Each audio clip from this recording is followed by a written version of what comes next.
भारत और अमेरिका के बीच trade deal को लेकर अमेरिकी राष्ट्रपति ट्रंप ने दावा किया है कि भारत ने रूस से तेल खरीद रोकने का वादा किया है। हालांकि भारत ने इस दावे की पुष्टि नहीं की है। वाणिज्य मंत्री पीयूष गोयल ने डील के तहत अमेरिका से कच्चे तेल की खरीद का बचाव किया। उन्होंने कहा है कि अमेरिका से कच्चे तेल की खरीद भारत के रणनीतिक हितों के लिए बेहतर है। सर, क्या हुआ? नई शर्त क्या है? तेल का क्या मामला है? सरकार तय नहीं कर पा रही है। अभी सरकार के अलग अलग पक्ष से हमें अलग अलग तरीके की तस्वीर दिख रही है। विदेश मंत्री कुछ कह रहे हैं, वाणिज्य मंत्री कुछ कह रहे हैं। अगर आप इस पूरे मामले में अमेरिका की तरफ से दिए गए बयानों को देखें तो बड़े स्पष्ट, बड़े कैंडिड, बड़े दो टूक हैं कि भारत रूस से तेल की खरीद नहीं करेगा। हम इस पर निगाह रखेंगे, इसकी मॉनिटरिंग करेंगे, निगरानी करेंगे। इधर IOC BPCL रिलायंस ने रूस का तेल लेना बंद पहले से ही कर दिया था। अगर आप देखें तो इस डील की पूर्व भूमिका के तौर पर भारत के ऑयल इंपोर्ट में अमेरिका की हिस्सेदारी सितंबर अक्टूबर से बढ़ने लगी थी। नवंबर के बाद काफ़ी तेज हो गई थी और रूस का हिस्सा गिरने लगा था, जो इस बात की तैयारी थी कि भारत अपनी एनर्जी निर्भरता को रूस से हटाकर अमेरिका की तरफ ले जाएगा। अमेरिका ने यह भी कहा है कि वो टैरिफ लगा सकता है अगर रूस से फिर तेल लिया, और US निगरानी करेगा। भारत इसको खुलकर कुछ कहने को तैयार नहीं है लेकिन कंपनियां अपनी तरफ से चीज बदल रही से अपनी आपूर्ति सप्लाई चेन बदल रही है। रिलायंस ने कुछ इंपोर्ट वेनेजुएला से शुरू किया और ये डील का सबसे खतरनाक हिस्सा है, क्योंकि डोनाल्ड ट्रंप इसको लेकर, और वहाँ चूंकि कानून भी है अमेरिका में कि जो रूस का समर्थन कर रहा है उस पर भारी ड्यूटी लगाई जाएगी, तो यहाँ इनडायरेक्ट रशियन ऑयल भी जोखिम में आ गया, जो आमतौर पर भारत डार्क फ्लीट्स के जरिए लेता है। सस्ता रूसी तेल यहाँ से गया है, महंगा आयात होगा और महंगाई का दबाव बनेगा। सबसे बड़ी चीज़ यह है कि एनर्जी पर हमारी जो स्ट्रेटेजिक ऑटोनॉमी थी, स्वाधीनता थी, वो कमज़ोर हुई। आंकड़े बाजार से बता रहे हैं कि इंडिया ने जो रशिया का ऑयल छोड़ा है, उसके बाद चीन ने उस ऑयल को रूस से लेना शुरू किया है। आजकल में जो रिपोर्ट्स आई हैं वो बता रही हैं कि चीन लगभग चाइना का जो रूस को सीबॉर्न क्रूड का एक्सपोर्ट है वो रिकॉर्ड ऊंचाई पे पहुंच गया है। करीब 1.86 मिलियन बैरल पर डे के आसपास पहुंच गया है। तो कि चीन की करेंसी युआन रूबल के साथ डायरेक्ट एक्सचेंज में है, मतलब युआन के बदले आप सीधे रूबल में ट्रेड कर सकते हैं। तो इसलिए जो तेल भारत ने छोड़ा है वो अब चीन को जा रहा है।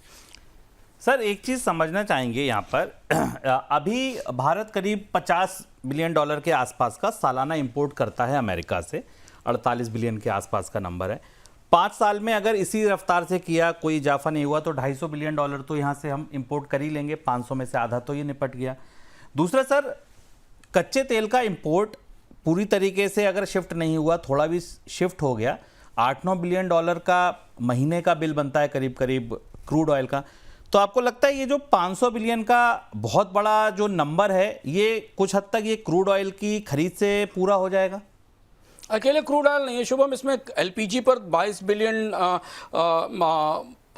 2.2 मिलियन क्यूबिक मीटर गैस का LNG का और LPG का तीनों के शामिल हैं। तो केवल क्रूड ही अकेला नहीं है। भारत ने एनर्जी के तीनों स्रोत के लिए अमेरिका से समझौता किया, और कुछ समझौते तो इस रेसिप्रोकल टैरिफ आने से पहले हो गए थे। तो एनर्जी का एक बड़ा शिफ्ट है, और इससे ज़्यादा एनर्जी की भारत की डिमांड जो अवेलेबल है वो अब शिफ्ट हो रही है अमेरिका की तरफ। रूस, इसके अलावा जो दूसरा बड़ा करीबी बाजार है वो मिडिल ईस्ट का जो पुराना बाजार है, जहाँ से ब्रेंट की कीमत पर क्रूड खरीदा जाता था। तो आने वाले दिनों में डोनाल्ड ट्रंप को भारत के तौर पर एक काफी बड़ा बाजार मिला है इस डील के तहत। तो आप $500 बिलियन के आयात को कैसे भी बांटें, अंदर की बात समझना जरूरी है कि भारत बेच रहा होगा टी-शर्ट और खरीद रहा होगा GPU। भारत बेच रहा होगा लेदर के सामान अमेरिका को और इंपोर्ट कर रहा होगा तेल और गैस। तो जो वैल्यू का फर्क है, भारत के निर्यात क्या है अमेरिका को दवाएं, जिसमें कि हम अमेरिका से नहीं खरीदेंगे तो कहीं और से खरीदेंगे, हमें तो खरीदना ही है तेल। हाँ, लेकिन आप डाइवर्सिफाइड ढंग से चुन सकते थे ना। अब तो आपको $100 बिलियन के भीतर फिक्स कर दिया गया कि आपको जहाज भी खरीदना है, तेल भी खरीदना है, बाकी चीजें भी खरीदनी। इससे बड़ा बल्क बाइंग और क्या हो सकती है? छोटी छोटी चीजें तो बहुत सारी आ सकती हैं। तो तेल और गैस सबसे इंपॉर्टेंट, और रूस से नहीं खरीद सकते आप, तो रूस इतना पैसा कौन देगा भाई? डिस्काउंट तो दुनिया में केवल एक ही बाजार दे रहा था, इसके अलावा वेनेजुएला दे रहा था, जो अब अमेरिका के साथ हो गया। तो लॉसेस जो है वो इंडिया को कॉस्ट के भी हैं और सॉवरेंटी के भी हैं। एक तो कॉस्ट का है, क्योंकि कि $4 से $5 पर बैरल का मार्जिन बचता है, जबकि वो $20 पर मिल रहा था। तो एक तो बड़ा लॉस है, वो आपको आने वाले दिनों में ऑयल कंपनीज की बैलेंस शीट पर दिखाई देगा। और दूसरा है कि अपने मन के मुताबिक आप चुन सकते थे कि आप कहाँ से तेल खरीदना चाहेंगे। तो वो दोनों चीज़ें हुई। ये बड़ा शिफ्ट है कि एनर्जी की डिपेंडेंस जो डाइवर्सिफाइड थी भारत की, वो अब एक दिशा में मुड़ती दिखाई दे रही है। ठीक है, तो यानी कि करीब $1,1200 का जो $1,1200 बिलियन का जो हमारा ऑयल का इंपोर्ट था, उसका बड़ा हिस्सा यूएस में शिफ्ट हो सकता है। अंशुमान सर का ऐसा अनुमान है। तो सर इस डील पे फिर फाइनल कुछ मिला भारत को कि सिर्फ दिया ही दिया है, और अगर फिर देना ही देना था तो फिर डील इतनी देर में क्यों हुई? क्योंकि डोनाल्ड ट्रंप लंबे समय तक भारत के धैर्य की परीक्षा ले रहे थे और भारत अपनी तरफ से जितनी बार्गेन करने की कोशिश कर रहा था वो था। डील के भीतर बहुत सारी और भी चीज़ें हैं शुभम, जिनके लिए हम दर्शकों से अनुरोध करेंगे कि इस बार का जो हम अर्थम लेकर आ रहे हैं उसे आप देखें। बहुत सारी ऐसी सरप्राइजिंग चीज़ें इस डील के भीतर हैं जो सुर्खियों में नहीं आई, या जो दो लाइन के बयान आए हैं जिनकी भाषा बड़ी निर्दोष सी लगती है। ऐसा नहीं है, ट्रेड की भाषा बड़ी परतदार और पेंच भरी हुई होती है। भारत को तात्कालिक तौर पर यह फायदा हुआ, अगर आप ये माने कि 50% का टैरिफ से भारत को बड़ा नुकसान हुआ था और आ रहा था, क्योंकि वो तो डोनाल्ड ट्रंप के लाए हुए अपने टैरिफ थे। वहां से अगर आप माने जो भारत के ट्रेडिशनल एक्सपोर्ट्स थे अमेरिका को, पुराने एक्सपोर्ट, टेक्सटाइल, गारमेंट, लेदर, थोड़ा इलेक्ट्रॉनिक्स और फार्मास्यूटिकल्स, इनको जो नुकसान था उसकी भरपाई वापस हो गई। इसके अलावा उसके बदले जो हमने दिया है बाजार में, उसकी गणित समझना बेहद जरूरी है कि हम क्या बेच रहे हैं और हम क्या ले रहे हैं। यह बड़ा जोखिम है कि भारत की जो डिपेंडेंसी है, इकोनॉमिक डिपेंडेंसी, वो 2 सुपर पावर्स के आसपास हो गई। एक के सप्लाई चेन का हिस्सा है जहां से आप इलेक्ट्रॉनिक्स, प्लास्टिक और बाकी चीजें इंपोर्ट करते हैं, बड़ा इंपोर्ट है, $100 बिलियन के आसपास का डेफिसिट है।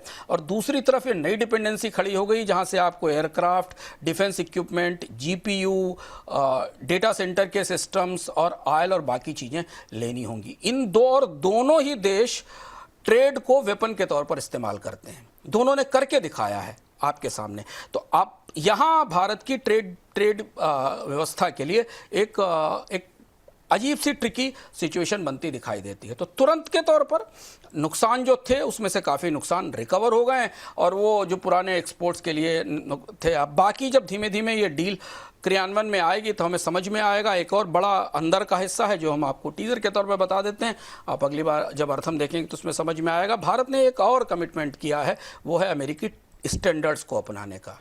भारत ने अपनी सर्विसेज के लिए अमेरिका में कोई जगह नहीं बना पाए। इतनी बड़ी डील, जो भारत की सबसे बड़ी स्ट्रेंथ थी सर्विसेज में सरप्लस में है अमेरिका को एक्सपोर्ट में, हम उसके लिए कोई जगह नहीं बना पाए। ये कुछ ऐसे सवाल हैं जो अभी तक जिनका जवाब हमें नहीं मिला है।